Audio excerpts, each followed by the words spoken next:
jazia nas trevas, viu brilhar uma luz grandiosa. A luz despontou para aqueles que jaziam nas sombras da morte. Aleluia,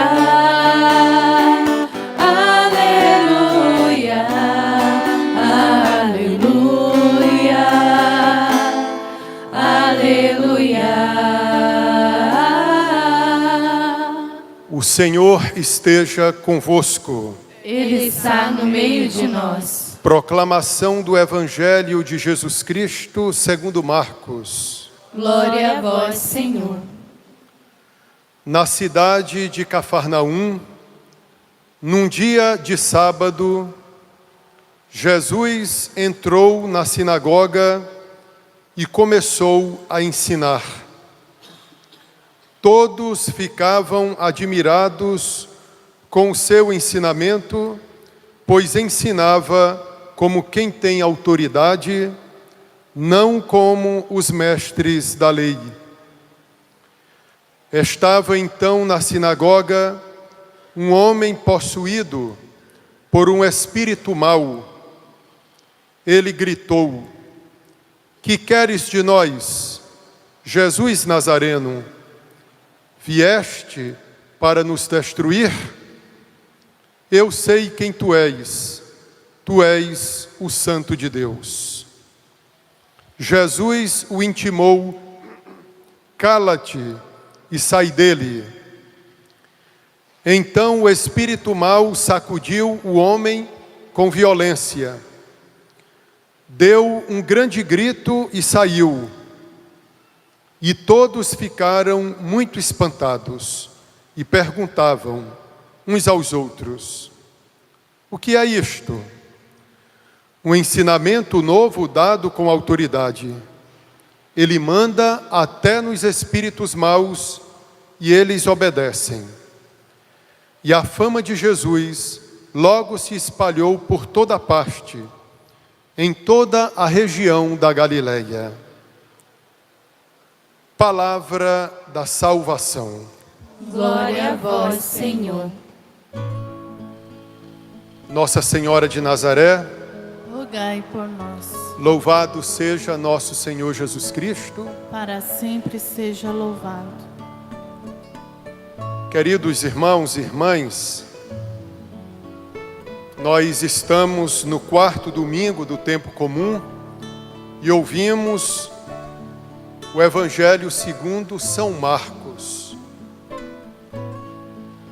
Esse Evangelho dizia para nós que num dia de sábado, na cidade de Cafarnaum, Jesus entrou numa sinagoga, uma espécie de igreja dos judeus, e começou a ensinar.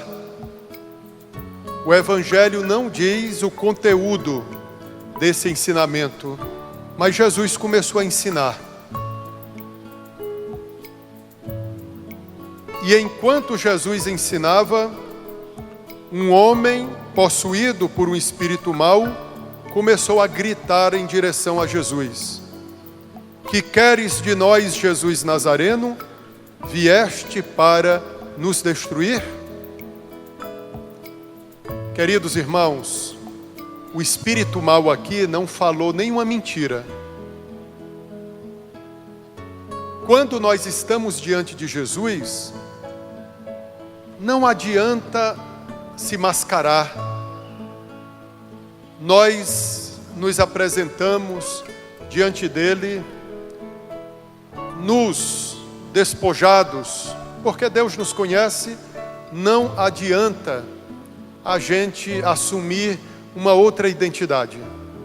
Por isso que o espírito mau, que tem a fama de ser mentiroso, ele é chamado de o pai da mentira, mentiroso desde o princípio. Como ele está diante de Jesus, ele fala uma verdade, é obrigado a pronunciar essa verdade. Que queres de nós, Jesus Nazareno? Vieste para nos destruir? Jesus veio para destruir, sim. Satanás, os seus poderes, as suas influências. Essa briga foi anunciada depois do pecado de Adão e Eva. Deus deu uma esperança aos nossos primeiros pais, dizendo assim para a antiga serpente: porém inimizade entre ti e a mulher, entre a tua descendência e a dela. A descendência da mulher procurará ferir a tua cabeça, e tu procurarás ferir o seu calcanhar.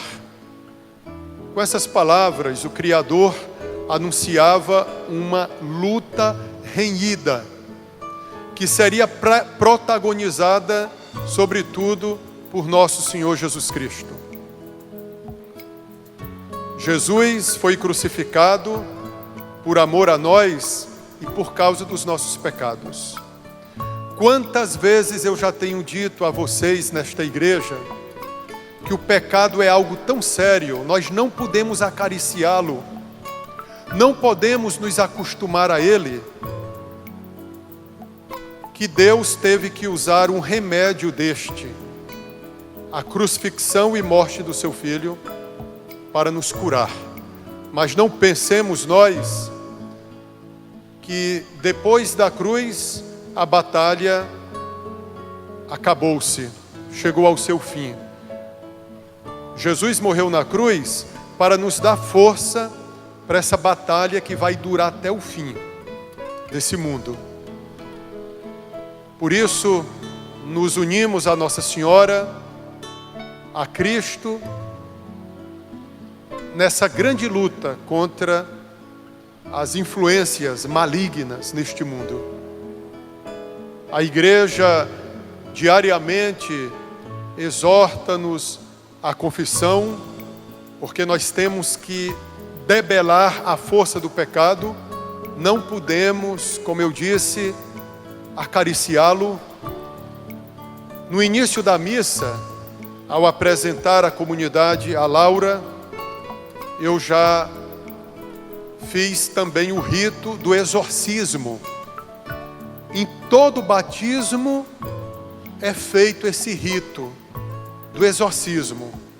Pedimos a Deus que Ele liberte a criança que será batizada dos poderes malignos. Queridos irmãos, não vamos pensar que o diabo não existe. É porque o que ele quer é isso. Que a gente diga que diabo é algo que inventaram,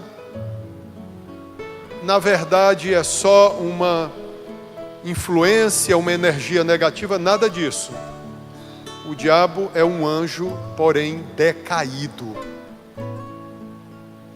E ele está aí, como diz São Paulo, rondando para perder as almas, para levar, porque o trabalho dele é esse, perder as almas, os filhos de Deus. Como diz São Paulo, ele está andando por aí, rugindo como leão, esperando abocanhar a sua presa. Sabe quando é que o diabo tem muita influência sobre nossa vida? Quando nós nos entregamos aos vícios, à bebedeira, à imoralidade, à mentira. Aos poucos, cuidado, a gente pode ficar até possuído. Eu digo uma coisa a vocês: nós criamos ambientes de infestação diabólica. Um lugar onde se exalta o pecado, ali é um ambiente propício de infestação diabólica. Vocês viram aqui no Evangelho um homem possuído por um espírito mau? É coisa séria. Cuidado, porque o diabo também quer que a gente confunda ele com aquilo que não é ele. Vocês já observaram que ultimamente se tem falado em exorcismos, se faz até show de exorcismos, não dentro da Igreja Católica. É algo tão sério que, se nós presenciássemos uma possessão diabólica, a gente seria tomado de muito pavor e de muito medo.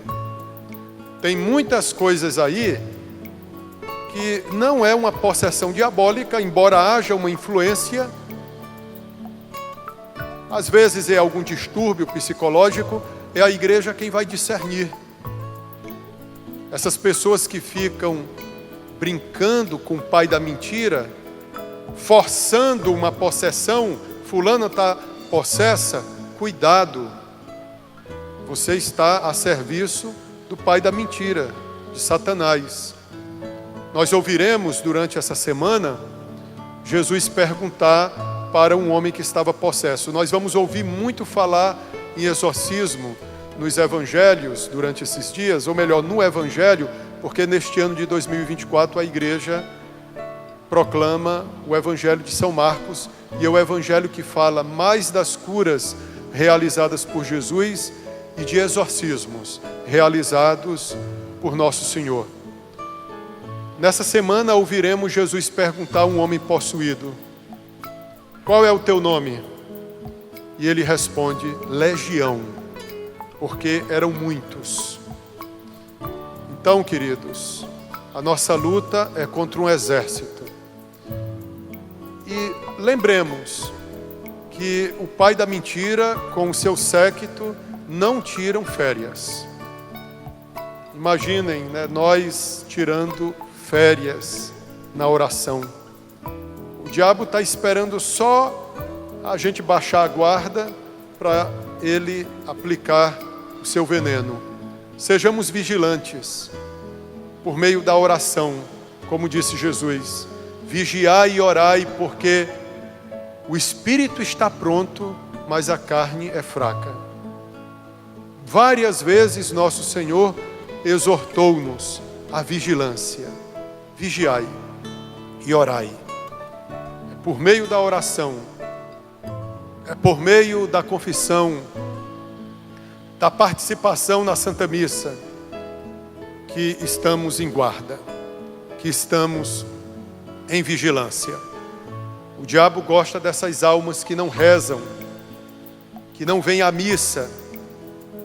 O diabo gosta desses que vivem só em bebedeiras, em vícios, olhando imoralidades, etc. São alvos fáceis.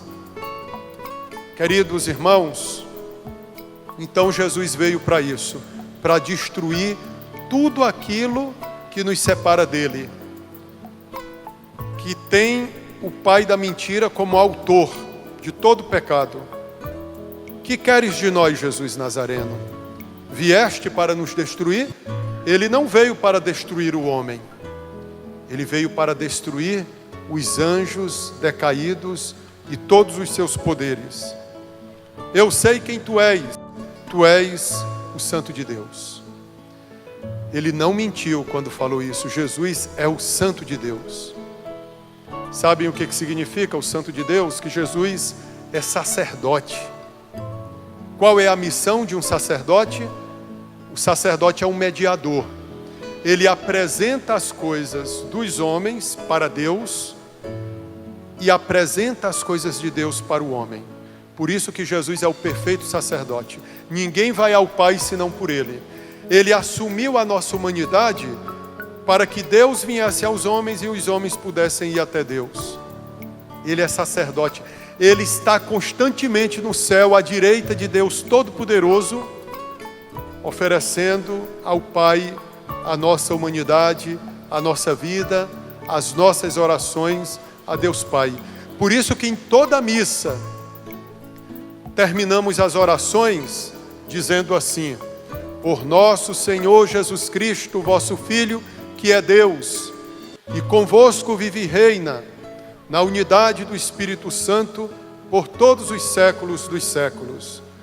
Jesus é o Santo de Deus, o sacerdote, o sumo sacerdote, o verdadeiro sacerdote. Mas, meus irmãos, Jesus não quer muita conversa com o pai da mentira, não. E Jesus repreende Satanás com essas palavras: cala-te e sai dele. O espírito mau sacudiu o homem com violência deu um grande grito e saiu, e todos ficaram espantados e perguntavam uns aos outros: o que é isto? Um ensinamento novo dado com autoridade? Meus irmãos, todas as outras pessoas que falavam de Deus, falavam a partir de uma dedução, de uma interpretação. Só Jesus é a palavra de Deus em pessoa, em essência. Ele falava como quem tinha conhecimento de causa, porque ele veio de junto de Deus. É o que significa essa admiração do povo, proveniente do fato de Jesus ensinar como quem tem autoridade. Ele é a verdade. Ele é a verdade. Vocês escutaram bem a primeira leitura do livro do Deuteronômio? Olha o que o Senhor diz a partir do versículo 18: farei surgir para eles, do meio de seus irmãos, um profeta semelhante a ti. Porei em sua boca as minhas palavras, e ele lhes comunicará tudo o que eu lhe mandar. Eu mesmo pedirei contas a quem não escutar as minhas palavras, mas eu mesmo pedirei contas a quem não escutar as minhas palavras, que ele pronunciar em meu nome. Deus está falando aqui que vai suscitar um profeta que transmite palavras genuínas de Deus. E ai daqueles que não escutarem o profeta. Esse profeta aqui é Jesus. Eu pergunto aqui para vocês: Jesus nos fala hoje por meio de quem? Da sua Santa Igreja. Estão entendendo? Agora vocês compreendem porque que um padre é recolhido por 7 anos em uma casa chamada seminário para estudar a doutrina da igreja, o depósito da fé, as escrituras, para que o padre não use o púlpito para falar ilações vindas dele, o que ele acha. Não estamos aqui nesse púlpito para pregar aquilo que acho. Escutem só, eu estaria sendo desonesto com vocês se eu chegasse aqui e dissesse: olha, toda religião salva, toda igreja é boa. Quando eu vejo alguns de vocês incomodados com o que eu falo, aí eu tenho certeza, estou falando o que é certo, porque dói. Nós precisamos de pessoas que ensinem com autoridade. O que é ensinar com autoridade? É ensinar a palavra de Deus como ela é. Algumas pessoas às vezes ficam chateadas, porque o padre disse que tem que vir todo domingo para a missa. Você estará isento só em caso de doença, e doença séria. Isso é invenção do padre. A invenção é... Lê lá o catecismo da Igreja Católica. A maioria de nós ignora o catecismo da igreja. Às vezes a gente fica incomodado quando o padre diz: nossas famílias têm que ser maiores. Uma mulher que é católica de verdade, casada no Senhor, ela nunca pode dizer com seu marido: nós vamos ter só 2 filhos. Quem manda é Deus. Você não casou? Para gerar filhos para Deus. E não tem essa história de dizer: olha, isso aqui eu não concordo não. Fé é obediência, eu tenho que dar o meu assentimento. A gente às vezes fica procurando na internet aqueles padres que falam coisas que levantam o meu ego. Um psicologismo terrível. Não se fala do evangelho, se fala de autoestima, né, como prosperar nesta vida, falseando o evangelho. Cuidado. Meus irmãos, Deus deu a todos vocês a graça do sensus fidei. O que é isso? de uma intuição verdadeira quando não se prega aquilo que manda a Santa Igreja. Queridos irmãos, eu seria desonesto com vocês se eu chegasse aqui dizendo: olha, a gente está exagerando demais falando em Nossa Senhora. Ela não é Nossa Senhora, não. Deus me defenda falar uma coisa dessa. Queridos irmãos, a igreja ensina em nome de Cristo. Eu falava ontem à noite numa missa que celebrava no interior. Vocês confiam muito no padre, no bispo, no papa. Então nós não podemos abusar da confiança de vocês. Porque a gente pode dizer algo que vai encaminhar vocês para o inferno. Imagine eu ensinar algo, dizer: não, agora pode abençoar casais juntos. Pode abençoar pares do mesmo sexo. Gente, isso não vem da doutrina, da tradição da igreja. Mas quanta gente disse: olha, não fale mal de fulano. Não fale mal de fulano. Porque você confia tanto que acha que a pessoa, tudo o que disser é ortodoxo, é correto. Por isso que a gente precisa usar o catecismo da igreja, conhecê-lo, dizer: epa, isso aí que foi ensinado não está de acordo com a doutrina milenar da igreja. Gente, não existe esse negócio de dizer: são outros tempos, o evangelho não muda. Jesus Cristo é ontem, hoje e sempre. Sodomia sempre será pecado. A igreja não tem autoridade de mudar essa verdade e dizer: vamos chancelar a sodomia, o pecado. De modo algum. Deus nos livre. E seria uma caridade da nossa parte corrigir o nosso pastor nesse sentido. Não é por aqui. Mas parabéns também a vocês que confiam nos seus pastores.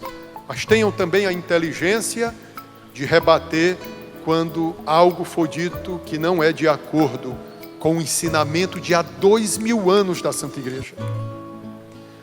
O pecado sempre será pecado. Não tem essa história: não, os tempos são outros.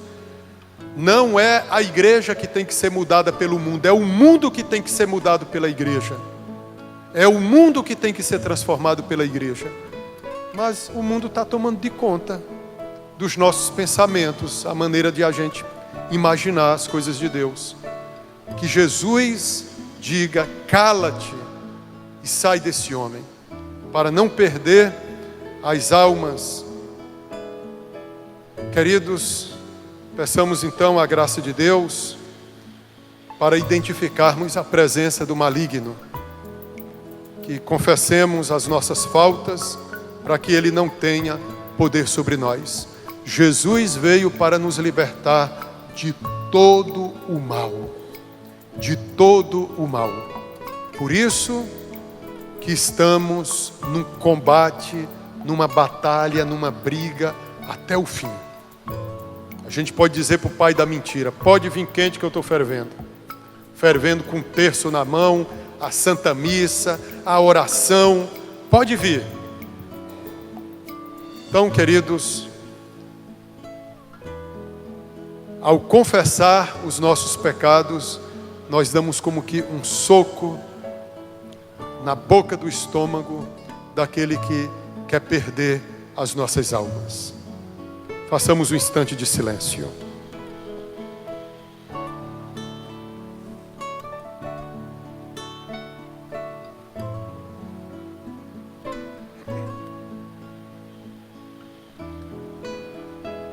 Agora em pé vamos professar a verdadeira fé. Creio em Deus Pai Todo-Poderoso, Criador do céu e da terra.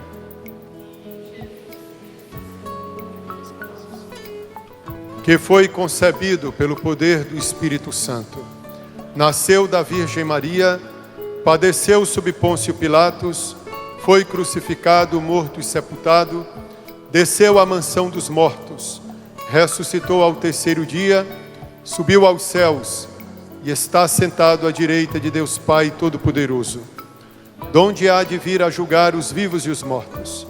Creio no Espírito Santo, na Santa Igreja Católica, na comunhão dos santos, na remissão dos pecados, na ressurreição da carne e na vida eterna.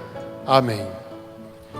Caríssimos irmãos e irmãs, oremos para que o Senhor continue a mandar profetas à sua igreja e nos dê o gosto de escutar as suas palavras, dizendo confiadamente: concedei-nos, Senhor, a vossa graça. Concedei-nos, Senhor, a vossa graça.